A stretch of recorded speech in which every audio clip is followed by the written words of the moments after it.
Meningkatnya angka kematian akibat COVID-19 jadi sorotan Satgas Covid. Juru bicara Satgas Covid, Wiku Adhisa Smito bahkan menyebut angka kematian akibat COVID-19 terus naik saat PPKM darurat dan berlanjut ke PPKM level 1 hingga 4.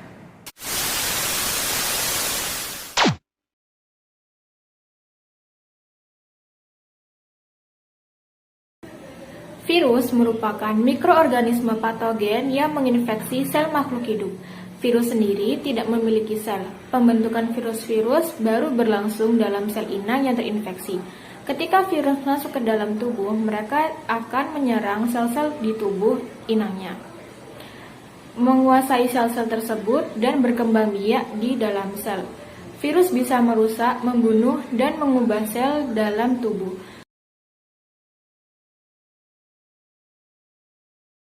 Virus juga dapat memicu terjadinya suatu penyakit. Jenis virus sendiri ada banyak, yaitu HIV, Ebola, herpes, flu burung, rubella, cacar air, virus corona, dan sebagainya. Virus yang pada saat ini menjadi perbincangan di seluruh dunia adalah virus corona atau COVID-19. Penyakit virus corona adalah penyakit menular yang disebabkan oleh virus corona yang baru-baru ini ditemukan. Awalnya, kasus wabah virus corona pertama kali muncul di kota Wuhan, Cina pada akhir Desember 2019. Virus ini menular dengan sangat cepat dan telah menyebar ke hampir semua negara, termasuk Indonesia, hanya dalam waktu beberapa bulan. Hal tersebut membuat beberapa negara menerapkan kebijakan sistem lockdown demi mencegah penyebaran virus corona. Di Indonesia sendiri, pemerintah memberlakukan kebijakan pembatasan sosial berskala besar atau PSBB untuk mencegah penyebaran virus ini. Virus corona sendiri ada beberapa varian, yaitu varian Alpha, varian Beta, varian Delta, dan lain-lain.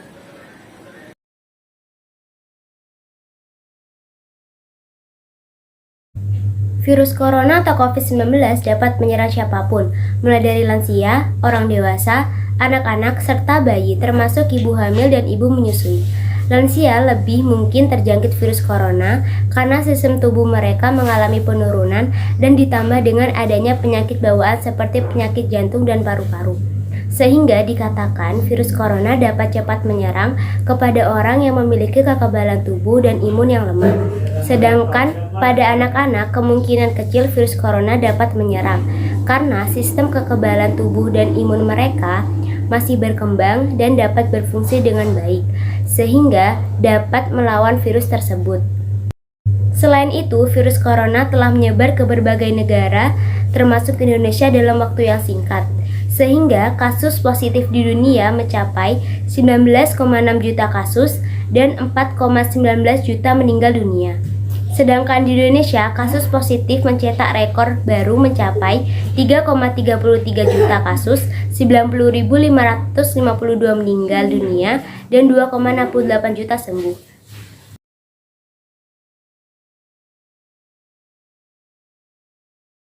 Dengan meningkatnya kasus corona di setiap bulannya, masyarakat diharapkan tetap mematuhi protokol kesehatan dan berjaga jarak minimal 1 meter.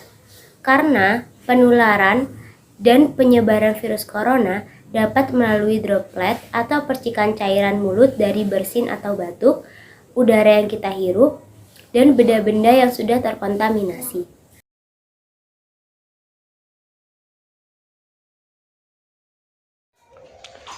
Seperti jenis virus apapun pada umumnya, virus corona baru ini atau COVID-19 juga bersifat bebas dan narsis. Virus ini ingin membuat sebanyak mungkin replika dirinya. Virus corona menginvasi tubuh dengan cara menempel di sel-sel tubuh kamu, menyuntikkan RNA-nya dan mengubah sel tubuh menjadi virus.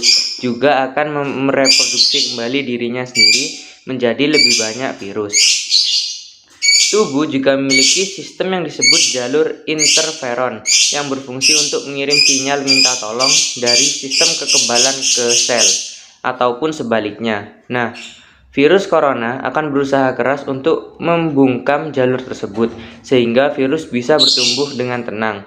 Bila kamu berhasil mengeluarkan sinyal tersebut tepat waktu, maka tubuhmu dapat mematikan virus corona dan membuat respon imun yang sangat baik. Namun bila tubuh membuat respon yang salah, virus corona yang akan menang.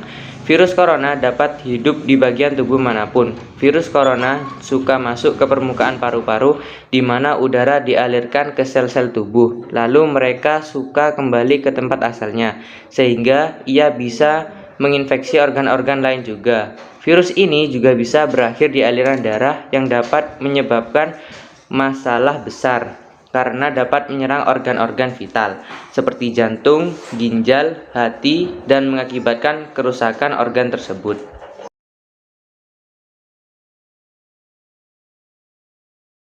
Singkatnya, virus ini sangatlah berbahaya. Bahkan sampai saat ini belum ditemukan antivirus untuk menyembuhkan penyakitnya.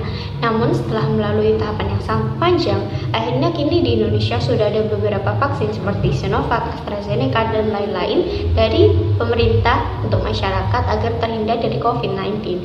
Masyarakat tetap dianjurkan melakukan vaksinasi walaupun belum sepenuhnya ampuh. Awalnya vaksin diprioritaskan untuk masyarakat usia 18 hingga 59 tahun karena respon imun pada tubuh mereka yang paling bagus.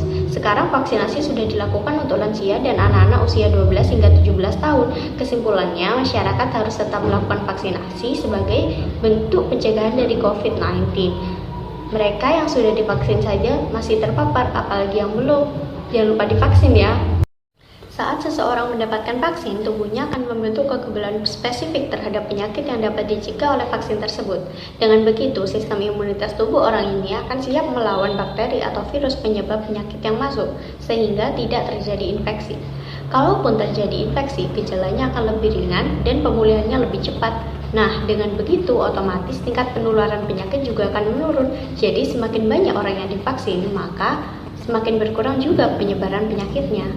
Selain vaksinasi, ada juga beberapa bentuk pencegahan kita terhadap coronavirus. Yang pertama, tetap di rumah saja dan keluar seperlunya. Lalu saat di luar rumah kita harus menjaga jarak dan memakai masker dengan aturan yang benar, membawa hand sanitizer, sering mencuci tangan, dan tidak menyentuh muka. di sisi lain, kita juga harus menjaga kebersihan rumah, menjaga pola makan, tidur yang cukup, minum vitamin secukupnya, dan berolahraga dari rumah. Stay safe dan stay healthy ya teman-teman.